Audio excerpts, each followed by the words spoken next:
کیا اس نے. ہمارے ہاں بھی سیانے بندے پنچایت کے لوگ وہ کہتے ہیں تو اس برادری کے بچے سے ہی مار کھا ہے, پتہ ہی نہیں چلا, جا اسے مار کے آ, سر پھاڑا, یہ کار پھوڑ دے اس کا سر, اور دیکھ میں دیکھ لوں گا بعد میں جو ہوگا. یہ عقل مند لوگوں کے مشورے نہیں, یہ جاہل لوگوں کے مشورے. ناراض نہ ہونا, پر یہ نبی پاک صلی اللہ علیہ وسلم نے فرمایا ہے, حضور کا فرمان ہے. یہ کن لوگوں کا کام ہے؟ بول کے بتائیں, بول کے. پڑھے لکھے سیانے بندے اس طرح کے مشورے یہ بالکل نہیں دیتے, جاہلوں کا کام. پکارا, مہاجر سارے اکٹھے ہو گئے, انصار سارے آ گئے, اور جب انصار آئے تو مہاجرین کو بھی پکارا, مہاجر بھی آ گئے. اب وہ گتھم گتھا ہونے لگے تو کسی نے جا کے محبوب پاک کے کان میں کہا, یا رسول اللہ وہاں تو مہاجر انصار لڑنے لگے. وہ پرانی لڑائیاں پھر سے جاگ گئی ہیں. نبی پاک تشریف لائے, حضور نے وہاں لفظ بیان کیے, فرمایا یہ تم نے کیا جاہلوں جیسا کام شروع کیا ہوا ہے؟ یہ کون سا کام ہے؟ اللہ کرے ہم سب اس کام سے باز آ جائے, آمین تو کہنا. اور تو اس برادری دے منڈے کوئی مار کھائے. برادری کیا ہوتی ہے؟ برادری تو تعارف کے لیے. اونچ نیچ کہاں سے آ گئی؟ کہا میرے رسول پاک علیہ الصلوۃ والسلام نے, فرمایا تم جاہلوں جیسے کام کر رہے ہو. صلح کرائی, بات رفع دفع کرائی, لوگ چلے گئے, معاملہ ٹھنڈا ہو گیا.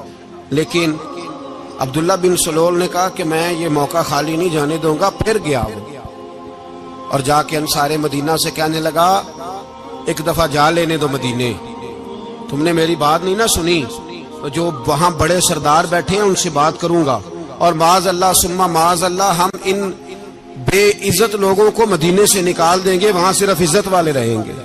یہ غلط جملے اس نے ادا کیے جس کو قرآن پاک نے سورہ منافقون میں بیان فرمایا ہے. اس نے یہ بات کی. ایک صحابی تھے حضرت زید رضی اللہ تعالیٰ عنہ, وہ سن رہے تھے.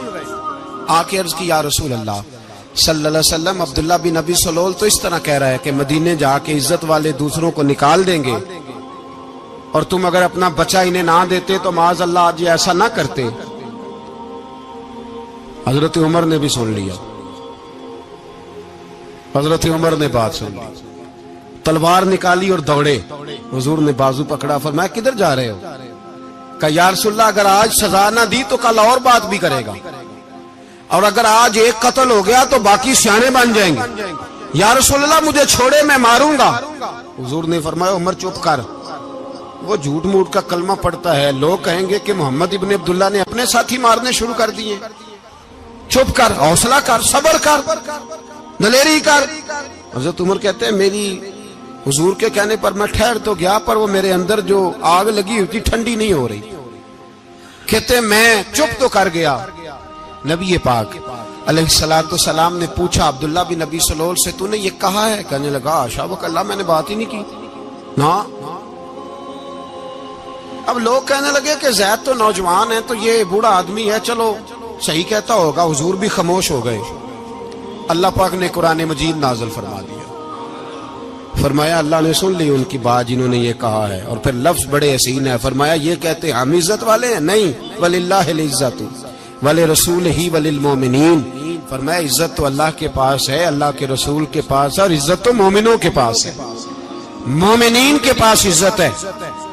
یہ قرآن پاک نے سارا مضمون بیان کر دیا کہ عبداللہ بن ابی سلول غلط کہتا ہے اور حضرت زید صحیح کہتے. حضور نے کچھ نہیں فرمایا, جا رہا ہے قافلہ. جب مدینے کی سرحد آ گئی نا, حدود مدینہ منورہ کی شروع ہوئی, تو عبداللہ کا اپنا بیٹا, اس کا نام بھی عبداللہ بن عبداللہ تھا, اپنا بیٹا اس کا بڑا مخلص جانثار غلام تھا میرے رسول پاک صلی اللہ علیہ وسلم کا. وہ تلوار لے کے مدینے کی حد پہ کھڑا ہو گیا اور کہنے لگا میرے باپ, تو نے اتنی بے ایمانی کے لفظ کہے کہ میں ان کو نکال دوں گا. کہے اپنی زبان سے کہ میں ذلت والا ہوں, رسول پاک کو اللہ نے بڑی عزت عطا فرمائی, کہے ورنہ میں تیری گردن کاٹ دوں گا. بول, کہے حضور بھی عزت والے اور نبی پاک کے غلام بھی عزت. کہے اپنی زبان سے, کہے میرے رب کا یہ فرمان ہے, وَرَفَعْنَا لَكَ ذِكْرَكَ, حبیب میں خود تیرے لیے تیری شانوں کو بلند فرما دوں گا. تو کہا تو دشمن ہو کے کہنے لگا میرے بیٹے مجھے معاف کر دے, مصطفیٰ تو بڑی عزتوں والے, ان کے غلام شانوں والے. جب بیٹا تلوار لے کے سامنے کھڑا ہوا، شہرت ہوئی، اب نبی پاک نے حضرت عمر کی طرف دیکھا، کہا عمر تیری بات صحیح تھی، اب جو ہوا یہ زیادہ صحیح تھا، وہ میں نے تجھے کہا حوصلہ کر، تدبر کر، وقت کا انتظار کر، یہ صحیح ہوا کہ وہ صحیح تھا؟ تو حضرت عمر فاروق کہنے لگے یا رسول اللہ میں گواہی دیتا ہوں آپ واقعی اللہ کے سچے رسول ہیں صلی اللہ علیہ۔ اتنی اچھی رائے، وقت فیصلہ کرتا ہے، تدبر سے چلے، دانائی سے چلے، علم پیدا کریں، بردباری۔ ہمیں کئی دفعہ سجدہ صاف کرنا پڑتا ہے، ہم جو کہتے ہیں بات اس کے الٹ نکل آتی ہے۔ ہم کسی شخص کے بارے میں کوئی تبصرہ کر بیٹھتے ہیں، کچھ عرصے کے بعد ہمیں پتہ چلتا ہے کہ وہ تو ایسا تھا ہی نہیں، ہم نے غلط بات کر۔ ہم بغیر تحقیق کے، بغیر تفتیش کے، حوصلہ نہ ہونے کی وجہ سے، صبر نہ ہونے کی وجہ سے ہم بہت سارے کام کر گزرتے ہیں، پھر ہمیں نقصان ہوتا ہے۔ اپنی زندگی میں علم نہ چھوڑیں، حوصلہ نہ۔ لڑائیاں ہوتی ہیں نا گھروں میں، اس کی وجہ خامد ہوتا ہے، بیوی نہیں ہوتی۔ یہ بات گھر جا کے بتانا کہ آج انہوں نے کہا لڑائی کی وجہ کون ہوتا ہے؟ نہ بولو تسی، پر میں تے آنکھ ہی چھڑیا ہے، وہ تو ریکارڈ ہو گیا ہے۔ لڑائی کی وجہ کون ہے؟ جڑے باتیں لڑتے ہیں وہ کوندے ہی نہیں پے۔ وجہ کون بنتا ہے جی؟ کیوں بلا؟ اس لیے کہ نبی پاک صلی اللہ علیہ وسلم نے فرمایا عورت کی اگر آدھی ہے تو تیری تو پوری ہے نا، جس کا مطلب ہے لڑائی اگر بچ سکتی تھی تو مرد کی وجہ سے بچ سکتی تھی، گھر میں امن ہو سکتا تھا۔ کہتے ہیں جی بڑی بیوقوف ہے میری سنتی نہیں، تو میں نے کہا جو اس سے بحث کر رہا ہے وہ سیانا ہے؟ بولیں، جو بحث کر رہا ہے وہ عقل مند ہے؟ بندہ تو چلو تھا وہ دانشور، شیکسپیئر، باتیں بعض اوقات اس کی کچھ ایسی ہیں۔ اس سے کسی نے پوچھا تھا عورتوں سے کون جیت سکتا ہے بحث میں، تو اس نے کہا تھا وہ جو ان سے بحث نہ کرے، جو ان سے بحث۔ تو بھائی تو وجہ اس لیے کہ حوصلہ تو نہیں کرنا تھا۔ نبی پاک علیہ السلام نے فرمایا بی بی ٹیڑھی لکڑی ہے، سیدھی کرنے کی کوشش کرو گے تو ٹوٹ جائے گی، سیدھی تو پھر کتنا بیوقوف ہے جو پتھر سے سر رگڑ رہا ہے، کتنا نادان ہے جو یہ حرکت کر رہا ہے، دریا میں چھلانگ لگا کے کہتا ہے ڈوبوں گا نہیں۔ تو بھائی حوصلہ پیدا کرے، علم پیدا کرے۔ بہت ساری ایسی باتیں کرے کہ جس میں اشتعال آئے گا، فٹافٹ 3 لفظ طلاق کے دے دیے، اب بھاگا گیا مفتی صاحب کے پاس، او ہو 4 بچوں کا کیا بنے گا؟ اور یہ بات پکی ہے کہ بچوں کو صرف ان کی ماں ہی پال سکتی ہے، ان کی ماں۔ اور بات مجھے نہیں بھولتی، ایک شخص نے بیوی کو طلاق دے کے دوسری شادی کی، اس کا بیٹا تھا 10 سال کا، تو اس نے اپنے بیٹے سے کہا کہ بیٹے بتا پرانی اماں صحیح تھی یا یہ صحیح ہے؟ اس نے کہا نہیں ابا وہ تو جھوٹ بڑے بولتی تھی، یہ صحیح ہے۔ وہ جھوٹی تھی، وہ جھوٹ بڑے بولتی تھی میری سگی اماں، یہ سچ بولتی ہے۔ اس نے کہا وہ کیسے؟ کہنے لگا اس لیے کہ میں کوئی شرارت کرتا تھا تو میری سگی اماں مجھے تھپڑ مارتی تھی، وہ کہتی تھی تجھے روٹی نہیں دینی، جا دوڑ جا گھر سے۔ تو میں دوڑ جاتا تھا تو جھوٹ بولتی تھی نہیں دینی، پھر آدھے گھنٹے کے بعد مجھے ڈھونڈنے لگ جاتی تھی، ڈھونڈ کے لاتی تھی، پھر میری منت کرتی تھی، پھر مجھے کہتی تھی نہ مجھے ستایا کر، پھر میرا ماتھا چومتی تھی، پھر میری مرضی کا کھانا بنا کے دیتی تھی، پھر میرے منہ میں لقمے ڈالتی تھی۔ جھوٹی تھی، پہلے کہتی ہے نہیں دینی، پھر پیچھے بھاگتی ہے۔ یہ سچی ہے، میں شرارت کرتا ہوں تو تھپڑ مار کے نکالتی ہے، پھر میں منتیں کرتا ہوں پر روٹی نہیں دیتی، پیر پکڑتا ہوں نہیں دیتی، سچ بولتی ہے، اپنی بات پہ ڈٹ جاتی۔ او بھائی بچے اس کی ماں ہی پال سکتی ہے، تو نے 3 جملے کہتے سوچا ہی نہیں، تیرا کا گیا تو یہ تو نئی بیوی ملے گی، اور اس کا بھی کیا گیا، اس کو بھی شاید شوہر مل جائے۔ ان پھولوں کی پرورش صرف ان کا مالی کر سکتا ہے، دوسرا کر سکتا؟ تو نے حوصلہ ہی نہیں کیا۔ ٹھیک ہے غلطی بی بی کی تھی، پر تو مرد تھا نا، تیرے پاس تو دلیری تھی، فٹافٹی 3 طلاق کے جملے کہہ دیے۔ اور میرے رسول پاک علیہ السلام نے فرمایا جائز کام بڑے ہیں، پر طلاق جائز تو ہے، پر میرے رب کو پسند نہیں، اللہ کو پسند۔ تو نے مالی بگا دیا جس نے تیرے گھر کا باغ سینچنا تھا۔ تو بھائی یہ حوصلہ نہیں، درجنوں طلاقیں، 20 کیس، اور ابھی ابھی وہ شادی کے پورے کپڑے نہیں پہنے تو طلاق پہلے. اس کی وجہ یہ کہ حوصلہ نہیں, صبر نہیں, رضا نہیں, ہم احساس نہیں کرتے. اگر تو یہ سمجھ جائے کہ بس اللہ نے جو میرے لیے بہتر سمجھا مجھے دے دیا, صحیح ہے, میری آزمائش ہے, کیا ہے, کچھ ہے, جو اس نے بہتر سمجھا مجھے اس نے, پھر تو سکھی ہو جائے, تیرے لیے جینا آسان ہو جائے, پھر تو بہت ساری پریشانیوں سے, آزمائشوں سے دور ہو جائے. میرے نبی پاک علیہ السلام نے ہمیں حوصلہ کرنے کا حکم دیا, دلیری. 2-3 سال شاید پچھلے سال یا اس سے پچھلے سال حج کے موقع پہ نا, ہمارے پاکستان میں تو بڑے بڑے انوکھے واقعات ہوتے ہیں. سننے سے کیا, میں کہتا ہوں وہ عبرت کے لیے ہوتے ہیں. جعلی ویزے لگوا دیے حج کے کسی ایجنٹ نے, اللہ کے مہمانوں کو بھی لوگ لوٹ لیتے ہیں. معاذاللہ, جعلی ویزے لگوا دیے. اور مزے کی بات یہ ہے کہ پاکستانی ایئرپورٹ سے گزر بھی گئے وہ ویزے والے, اور احرام باندھے لوگ جدے پہنچ گئے. 4 آدمی تھے, انہوں نے ویزا دیکھا تو کہا نقلی, آپ کو واپس جانا پڑے گا. اگلی فلائٹ سے وہ لوگ واپس آئے. آپ مجھے بتائیے, ان کی جب وہ چھوٹے چھوٹے کلپ آئے, میڈیا نے ان کی باتیں سنی تو ان کے آنسو نہیں تھمتے تھے. ایک آدمی احرام باندھ کے گیا ہے, معمولی سمجھتے ہیں آپ؟ میرے جیسا غریب آدمی کبھی اس نے ارادہ کیا اور مدینے جانے کا لیٹ ہو جائے تو کلیجہ پھٹنے کو آتا ہے.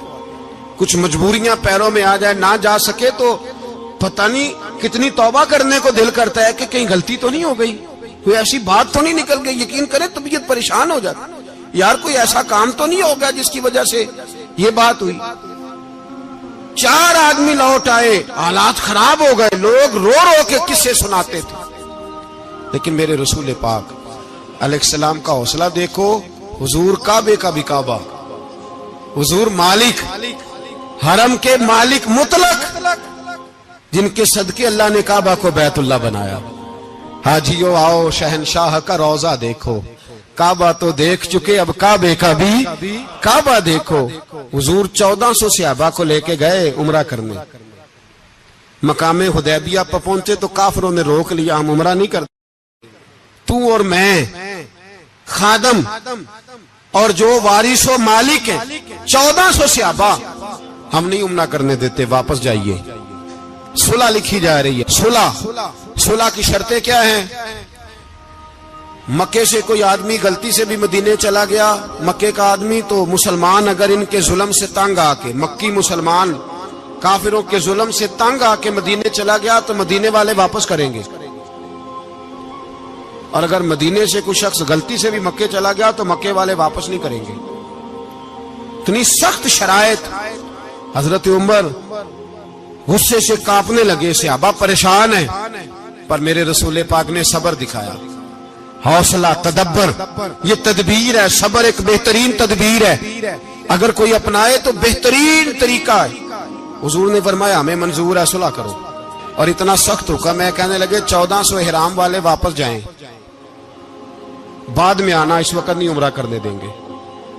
میرے نبی پاک علیہ السلام, مجھے بتاؤ, مجھے اور آپ کو دکھ ہوتا ہے تیاری ہو تو پروگرام رہ جائے, تو اگر احرام باندھا ہو اور اللہ کے رسول نے بندھوایا ہو تو حضور واپس لوٹنے لگے تو کتنی تکلیف کی بات ہے. حضور نے فرمایا چلو آئندہ آئیں گے. معاہدہ لکھا جا رہا ہے, حضرت علی معاہدہ لکھ رہے ہیں. لکھو محمد الرسول اللہ صلی اللہ علیہ, محمد الرسول اللہ صلی اللہ علیہ وسلم اور قریش مکہ کے بیچ معاہدہ. یہ تحریر لکھی جا رہی تھی تو ابو سفیان بول پڑا, کہنے لگا جی ہم محمد الرسول اللہ نہیں لکھنے دیں گے, معاذ اللہ, یہی تو ہمارا جھگڑا ہے. اگر آپ کو رسول اللہ مان لیا تو پیچھے رہ کیا گیا, محمد ابن عبداللہ لکھیں. حضور نے حضرت علی سے فرمایا رسول اللہ کاٹ کے محمد ابن عبداللہ لکھو. حضرت علی لکھ رہے تھے, محمد رسول اللہ لکھا تھا, فرمایا رسول اللہ کاٹ کے محمد ابن عبداللہ لکھو. تو حضرت علی کہنے لگے حضور مجھے یہ لفظ کاٹنا نہیں آتا, حضور مجھے یہ لفظ کاٹنا. کسی صحابی نے اعتراض نہیں کیا کہ لکھنا آتا تھا, کہا مجھے کاٹنا. حضور نے دوبارہ کہا علی کاٹ دو. کہا یا رسول اللہ مجھے یہ لفظ کاٹنا نہیں آتا. میرے حبیب نے 3ری دفعہ کہا علی کاٹو. تو شیر خدا نے قلم چھوڑا, ہاتھ باندھے اور کھڑے ہو کہنے لگے محبوبہ مجھے تیرے قصیدے لکھنے آتے ہیں, کاٹنے کوئی نہیں آتے, میں مجبور ہوں, مجھ سے نہیں ہوتا. کوشش کرتا ہوں نہ قلم اٹھتا ہے نہ ہاتھ چلتا ہے. میرے حبیب پاک نے قلم پکڑا اور لفظ رسول اللہ خود کاٹ کے محمد ابن عبداللہ کرایا. بھائی وقت گزر گیا, صلح ہو گئی. یہ تدبر, یہ حوصلہ, یہ تدبیر میرے نبی نے فرمائی. اب تو 1400 کو مکے نے نہ داخل ہونے دیا, لیکن 1 سال ہی گزرا, تھوڑا ہی وقت گزرا, میرے رسول پاک 10,000 کو لے کے مکے میں داخل ہو گئے. 10,000. اس نے فائدہ دیا. حکمت کیا تھی, تدبر کیا تھا؟ قریش روز لڑائی کرنے آ جاتے تھے, تبلیغ ہی نہیں کرنے دیتے تھے. ان سے صلح ہو گئی تو نبی پاک نے کیسر کو خط لکھا, کیسر روم کو, ہرکل کو. دور دراز تبلیغ پھیل گئی, مسلمان 100,000 سے زیادہ ہو گئے. ان کی طرف سے اب وہ لڑائی بند ہو گئی. میرے حبیب پاک علیہ السلام کے حوصلے نے کمال دکھایا, اس تدبیر نے فائدہ دیا امت مسلمہ کو. 10,000 کا لشکر لے کے حضور کعبے میں داخل ہوئے.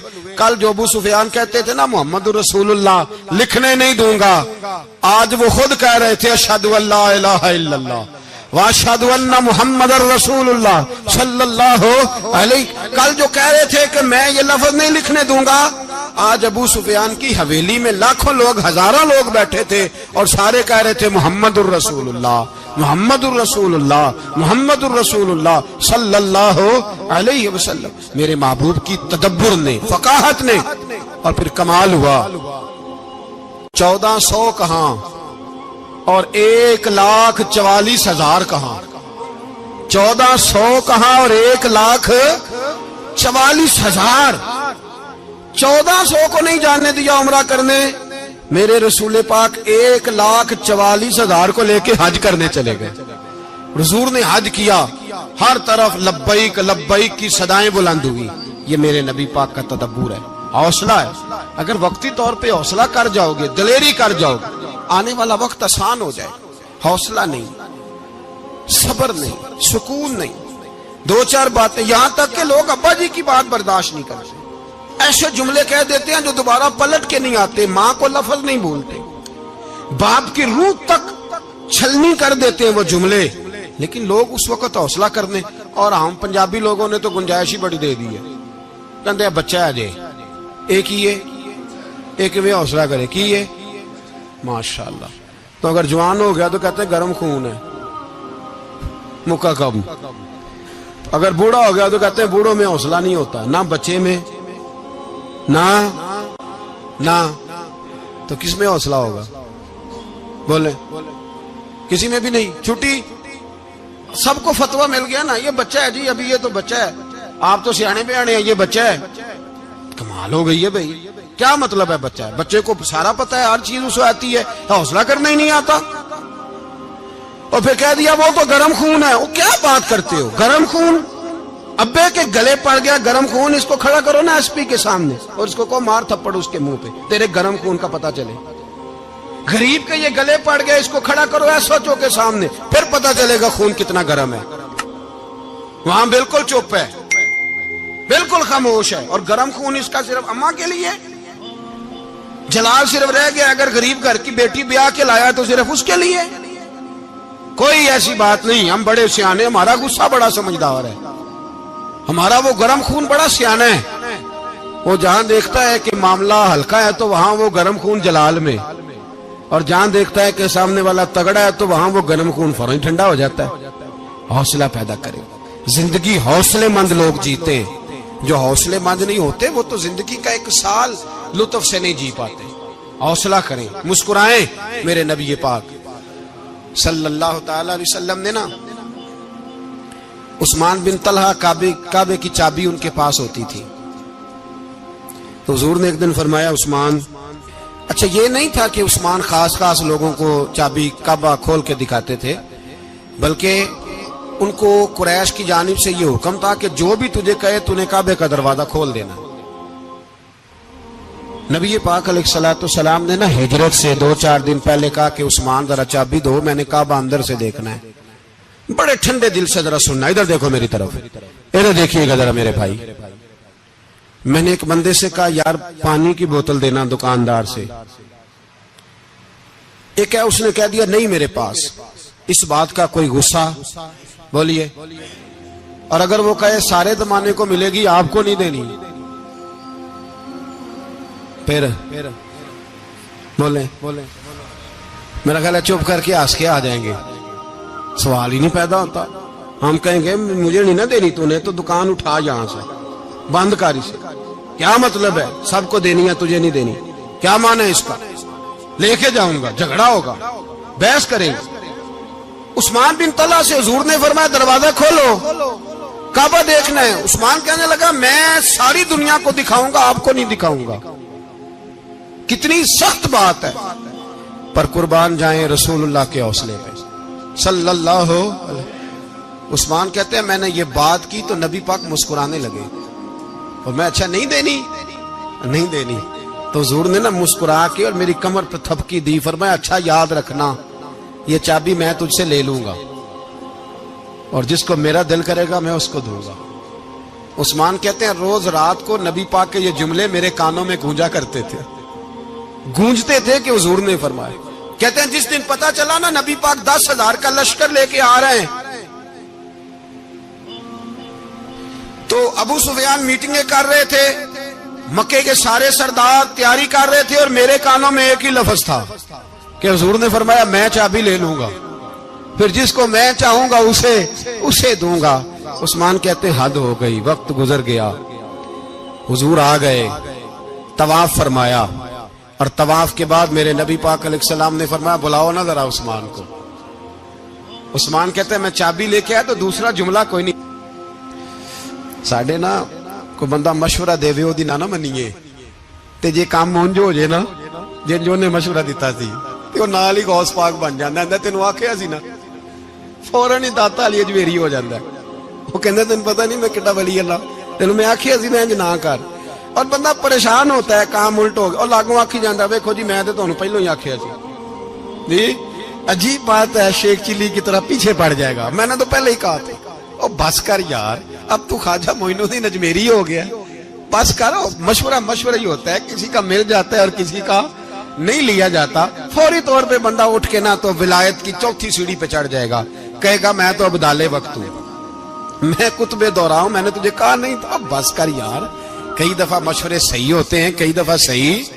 بولیے نبی پاک صلی اللہ علیہ وسلم کی احد کے دن خواہش یہ تھی کہ اندر رہ کے لڑنا ہے۔ جوان صحابہ نے کہا باہر جا کے لڑائی کرنی ہے، حضور نے باہر جا کے جنگ کی، بظاہر مسلمانوں کو شکست ہوئی۔ حضور نے ایک دفعہ نہیں کہا کہ میں نے تمہیں کہا نہیں تھا اندر رہنا ہے، بس ہو گیا جو ہو گیا۔ اب اس میں فٹافٹ اگلے کو حوصلہ دو، کوئی عرض نہیں یار۔ نبی پاک سب بولیے صلی اللہ علیہ وسلم، میرے حبیب پاک علیہ الصلوۃ والسلام نے نا کہا عثمان کو بلاؤ۔ عثمان آئے تو عثمان کہتے میں نے چابی دی تو میں تیار تھا کہ اب میری بات ہوگی اور رسوائی ہوگی، لیکن کہتے ہیں قربان جائیں مصطفیٰ نے تو یہ جملہ بھی نہیں کہا کہ میں نے تجھے کہا نہیں تھا، یہ بھی نہیں کہا۔ حضور نے چابی لی، کعبے کے بت صاف کیے، نماز پڑھی، واپس آئے، فرمایا عثمان میرا وعدہ تھا تیرے ساتھ کہ جس کو میں چاہوں گا چابی دوں گا، یہ لو چابی میں تجھے ہی دینا چاہتا ہوں، لے لو رکھ لو۔ عثمان کہتے ہیں وہ چابی نہیں میرے طرف آ رہی تھی، میری طرف ایمان آ رہا تھا، وہ چابی نہیں آ رہی، ایمان آ رہا تھا میری جانب۔ کہتے ہیں میرے ہاتھوں میں چابی آئی اور میری زبان پہ کلمہ توحید جاری ہو گیا۔ بھائی تدبر، حوصلہ، صبر، رضا، ہمیں تو ٹائم بھی نہیں گزارنا آتا۔ گھر کا ماحول، گھر کے اندر رہ کے لوگ دکھی ہیں، اس لیے کہ ہماری طبیعتوں میں حوصلہ نہیں، ایک منٹ کے لیے نہیں، ایک سیکنڈ کے لیے بھی ہم یہ برداشت نہیں کرتے کہ چلو تھوڑا انتظار کریں، وقت کو دیکھیں، موقع کو دیکھیں۔ میرے نبی پاک علیہ الصلوۃ والسلام پہ اتنی مصیبتیں آئیں کہ پہاڑ پہ آتی تو وہ ریزہ ریزہ ہو جاتے ہیں، لیکن کسی مقام پر بھی حضور علیہ الصلوۃ والسلام شکوہ کرتے نظر نہیں آتے۔ ہم غریبی کا رونا روتے ہیں، ہر چوتھا آدمی کہتا ہے بڑا غریب ہوں، لیکن میرے نبی پاک علیہ الصلوۃ والسلام نے چوتھے دن کھجور کھائی، سرکہ کھایا ہے، اور موٹے بان کی چارپائی پہ آرام کیا۔ حضرت عمر نے کہا حضور کتنی تکلیف ہے؟ فرمایا عمر کوئی تکلیف نہیں، تھوڑا سا تو وقت ہے، جنت میں جائیں گے، ساری نعمتیں اللہ نے ہمارے لیے تیار کی ہوئی ہے، راضی بالرضا، راضی بالرضا، کوئی کسی قسم کا مسئلہ نہیں۔ ہمیں آزمائشیں آتی ہیں، تکلیفیں آتی ہیں، بیماریاں آتی ہیں، لوگ چھوٹی چھوٹی بات پر پریشان ہو جاتے ہیں، ذرا سی بات پر شکوہ کرتے ہیں۔ میرے رسول پاک علیہ السلام نے فرمایا جب میرا رب کسی کو بیمار کرتا ہے تو 2 فرشتوں کو بھیجتا ہے، جاؤ میرے بندے کی تیمارداری کر کے آؤ۔ اللہ اکبر، خود رب بھیجتا ہے، جاؤ میرے بندے کی۔ تو مجھے بتائیے جب اللہ بھیجے تو پھر تندرست خوش نصیب ہوا کہ بیمار؟ جی تندرست پھر خوش نصیب کون ہوا؟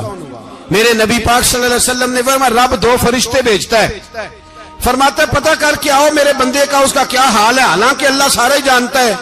فرشتے آتے ہیں واپس جاتے ہیں، رب کریم پوچھتے ہیں بتاؤ میرا بندہ کیا کہتا تھا؟ اللہ تجھے سارا ہی پتا ہے، پر ہم سے پوچھتے تو بتا دیتے ہیں، وہ یہ کہتا تھا کہ میں اپنی رب کی رضا پہ بڑا ہی راضی ہوں، وہ تیری حمد کر رہا تھا، تیری تعریف کر رہا تھا، تیرا شکر کر رہا تھا، تیرے لیے کلمات حمد بیان کر رہا تھا۔ تو میرے نبی پاک علیہ السلام فرماتے ہیں، اللہ فرشتوں سے فرماتا ہے سنو پھر اگر میں اپنے بندے کو اس بیماری میں شفا دوں گا تو اس تندرستی سے زیادہ اچھی تندرستی دوں گا جو پہلے اسے عطا کی ہوئی تھی، پہلے سے اچھی صحت دوں گا، اور اگر اسے اس بیماری میں موت دوں گا تو پھر مرتے ہی اس کے لیے میں جنت کا فیصلہ فرما دوں گا۔ بھائی جب تو راضی بالرضا رہتا ہے، راضی بالرضا، بڑی سادی سی بات ہے بھائی، آپ گھر گئے روٹی مانگی تو اگر کسی نے کہا نا کہ اتنی تھکاوٹ ہے ٹائم پہ آیا کریں اس وقت، تو روٹی تو وہ بھی مل گئی پر اس میں لذت، وہ سکون نہیں۔ میری اماں جی سالن پکا کے رکھ لیتی تھی تو روٹی جب بھی کوئی مانگتا تھا تو تازی بنا کے دیتی تھی، ان کی طبیعت تھی۔ تو میں اکثر ان سے کہتا کہ اماں جی پکا کے رکھ دیا کرو، تو کہتے تمہیں خوشی نہیں ہوتی جب تمہاری اماں تازی پکا کے دیتی ہے؟ خوشی ہوتی ہے، طبیعت میں خوشی ہوتی ہے۔ ان کا مزاج تھا، ذوق تھا، تو ہم سمجھتے تھے یار یہ بڑی سعادت کی بات۔ تو آپ گھر گئے رات کو تو گھر والوں سے کہا روٹی، تو فوراً اٹھے فوراً، اور انہوں نے کھانا تازہ بنایا اور ساتھ یہ بھی کہا باہر سے نہ کھایا کرے بندہ بیمار ہو جاتا ہے۔ کتنی ٹھنڈک پہنچتی ہے آدمی کے دل کو، سکون ملتا۔ تو بھائی بیماری تو آپ نے کاٹ لی، لیکن ساتھ کہو ہو بڑا بیمار ہوں، میں نے تو اتنے گناہ بھی نہیں کیے، ظلم بھی نہیں کیا، کسی کو کچھ بھی، اب بیماری تب بھی کٹ گئی۔ پر بڑی آزمائش، مریض ڈاکٹر کے گلے پڑ رہا ہے، اس کے لواحقین جھگڑے کر رہے ہیں، بیماری وہ بھی کٹ گئی۔ اور ایک بیمار وہ ہے جو 4 پائی پلیٹا ہے اور کہتا ہے جس طرح میرا اللہ راضی اسی طرح میں بھی راضی، تو بیماری اس کی بھی کٹ گئی۔ حضرت یونس علی نبینا علیہ الصلوۃ والسلام نے ایک دن حضرت جبریل امین ملنے آئے تو جناب یونس علیہ السلام کہنے لگے اے جبریل، اللہ کے نیک بندوں میں جو اللہ کو اس وقت سب سے زیادہ پسند ہے نبیوں کے بعد، توجہ کرنا بات پر، جو سب سے زیادہ اللہ کو پسند ہے نبیوں کے بعد ولیوں میں، اور سب سے زیادہ اللہ جس کو اللہ کی بارگاہ میں عبادت گزار لکھا جاتا ہے، میری اس بندے سے ملاقات کراؤ۔ تو حضرت جبریل نے جناب یونس علیہ السلام کو ساتھ لیا تو ایک شخص کے پاس پہنچے جو آنکھوں سے اندھا تھا، دونوں ہاتھ اس کے سلامت نہیں تھے اور پورے جسم میں پیپ جاری تھی، ریشہ تھا۔ جب جا کے السلام علیکم کہا نا حضرت یونس نے، اس نے وعلیکم السلام کے بعد پہلا لفظ پتہ کیا کہا؟ اس نے کہا یا اللہ تیرا شکر ہے، یا اللہ تیرا، آپ بھی ادا کریں اللہ کا شکر، یا اللہ تیرا، اللہ تیرا شکر ہے۔ تو حضرت یونس علیہ السلام کہنے لگے تو شروع سے اس طرح کا ہے، نابینا بھی اور ہاتھوں سے معذور بھی اور سارا جسم شروع سے؟ تو بڑے ہی خوبصورت لفظ اس بیمار نے کہے، کہنے لگے نہیں حضور میں بالکل ٹھیک ٹھاک تھا، جب تک میرے رب نے چاہا کہ یہ دنیا کو دیکھے تو تب تک اس نے مجھے آنکھیں دیں، اور جب اس نے چاہا کہ اب اس کا دیکھنا بہتر نہیں تو اس نے واپس لے لی۔ تو یا اللہ تیرا شکر ہے، اللہ تیرا شکر ہے۔ پھر کہا جب تک اس نے چاہا کہ میرے ہاتھ رہے تب تک رہے، جب اس نے چاہا کہ میرے لیے بہتر نہیں تو اس نے لے لیے، تو یا اللہ تیرا شکر ہے۔ جب تک اس نے چاہا کہ میرا جسم صحیح و سلامت رہے تو رہا، اور جب اس نے چاہا کہ میرے لیے بہتر نہیں تو مجھے بیمار کر دیا، تو یا اللہ تیرا شکر ہے۔ تو حضرت یونس علیہ السلام کہنے لگے جبریل واقعہ یہ اللہ کا سب سے زیادہ شکر گزار بندہ ہے، سب سے زیادہ عبادت گزار بندہ ہے، سب سے زیادہ۔ میرے نبی پاک علیہ السلام نے فرمایا میرا مومن ہر حال میں نفع میں ہے، نعمت ملے تو شکر کر کے نفع، مصیبت آئے تو صبر کر کے نفع. اپنی زندگی میں تحمل، بردباری، علم پیدا کرے، حوصلہ پیدا کرے. ہر آنے جانے والے شخص کے مزاج کے مطابق اسے نہ ملے، اپنا مزاج صحیح رکھے، اپنی طبیعت کے مطابق اپنے ماحول کو برقرار رکھے. علم کے ساتھ گزارا کرو گے تو رشتہ داروں سے بھی بنی رہے گی، دوستوں سے بھی بنی رہے گی، ہر ایک سے تعلق رہے گا. اور اگر آپ کے اندر یہ حوصلہ نہیں تو پھر سارے معاملات پریشانی کا شکار ہو جائیں گے. یہ تو آج کا مضمون تھا. ہمیں نا لوگ مشورہ دیتے ہیں، کہتے ہیں پیر صاحب درویشوں کو سیاست کی بات نہیں کرنی چاہیے. دیتے ہیں نا مشورہ لوگ؟ جی تھوڑا تھوڑا بول دیں، تھوڑا تھوڑا دیتے ہیں نا. اگرچہ ہم ان کی بات نہیں مانتے، اس لیے کہ اقبال نے کہا تھا جدا ہو دین سیاست سے تو رہ جاتی ہے چنگیزی. جدا ہو دین سیاست سے تو، اور پہلا فکرہ یہ ہے کہ جلال بادشاہی ہو یا جمہوری تماشا ہو، جدا ہو دین سیاست سے تو رہ جاتی ہے. اس نے کہا جب سیاست اور دین علیحدہ علیحدہ ہوتے ہیں تو چنگیز خان اور ہلاکو خان پیدا ہوتے ہیں. سیاست جب تک مسجد کے اندر رہتی ہے تب تک پاک صاف رہتی ہے، وہ گندی ہوتی تب ہے جب مسجد سے نکل جاتی ہے. حضرت علی کے زمانے تک مسجد میں رہی، پاک صاف رہی. یزید باہر لے گیا تو گندی ہو گئی. حضرت عمر بن عبدالعزیز دوبارہ مسجد میں لے آئے تو پھر پاک ہو گئی. لیکن پھر بھی ایک ساتھی نے مجھے کہا تو اس کی بات میں، سب کی باتیں نہیں مانتا، اس کی بات میری سمجھ میں آئی. وہ کہنے لگا جی اصل بات یہ ہے کہ سیاسی تبصرے تجزیے ہم اخباروں میں، ٹی وی پہ جا کے بیٹھے، جا کے بڑی مہربانی میری طرف دیکھیں، وہ ہم سنتے رہتے ہیں تو ہمارا دل کرتا ہے مسجد میں صرف ہم رسول اللہ کا پیار ہی سنیں. تو میں نے کہا یار تیری بات دل کو لگتی ہے، یہ بات صحیح ہے، چلو یہ نیت اچھی ہے، یہ تیرا نظریہ ٹھیک ہے، مان گئے. ہم میں چلا گیا دکاندار کے پاس اور میں نے اس کو جا کے کہا کہ گاڑی کا انجن کھولو، اس طرح کرو، اس طرح. اس نے کہا مولانا آپ جا کے نا گھر تو فقہ کی کتاب کھولیں، اس لیے کہ گاڑی کے انجن کے بارے میں آپ کو معلومات، یہاں اگر آپ نے یہ کام کرنا ہے تو اس کو پڑھیں. کسی استاد کے پاس ورک شاپ پہ آئیں، آپ کے ہاتھوں کو، منہ کو، چہرے کو مٹی لگے، دھواں لگے، گریس لگے، پھر آپ کو پتہ چلے گا انجن کیسے کھلتا ہے. صحیح کہہ رہا ہوں؟ نہیں صحیح کہہ رہا؟ دھواں گلنا تو یہاں کر چڑی جائے. صحیح کہہ رہا ہوں جی؟ اگر مولوی کو اجازت نہیں سیاست کی بات کرنے کی، اور مولوی کو اجازت نہیں کہ انجن کی بات کرے، تو سیاستدان کو اجازت ہے دین کی بات کرنے کی. یہاں تو وہ آئے نا مدرسے میں پڑھے، پورا دین حاصل کرے، پھر وہ بولے تو پھر تو ٹھیک ہو گیا. لیکن جب اسے سورۃ اخلاص بھی سیدھی نہیں آتی تو فتوے دینے کی اس کو ضرورت ہے کوئی؟ بولے نا یار کیوں چھیڑتے ہیں سیاست؟ ہم نہ پچھلے جمعے جلوس نکالنا چاہ رہے تھے ختم نبوت کی ترمیم کے حوالے سے. حکومت وقت نے کہا کہ ہم واپس لیتے ہیں، تو میرے بہت سارے دوستوں نے کہا جی نکالنا چاہیے. انہوں نے کیا کیوں؟ میں نے کہا یار لوگوں کو بھی پریشان نہیں کرنا چاہتے، ہماری اپنی سڑکیں ہیں، کسی کو بس ٹھیک ہے. انہوں نے واپس لے لی تو بات ختم ہو گئی، ہم مان گئے، تسلیم کر لیا. اتنا ہمارا مطالبہ ہے کہ اس آدمی کو ضرور سزا دو جس نے یہ ترمیم کی ہے. لیکن ہم نہیں کرتے، کوئی نہیں نکلے، نہیں نہ نکلے بولے. تو وزیر قانون صاحب کو کیا مصیبت بنی ہوئی ہے نیا فتویٰ دینے کی؟ کہ ہے کوئی شوق انہیں دینا چاہیے فتویٰ؟ کہتے نہیں مرضیوں میں ہمارے درمیان تھوڑا ہی فرق ہے.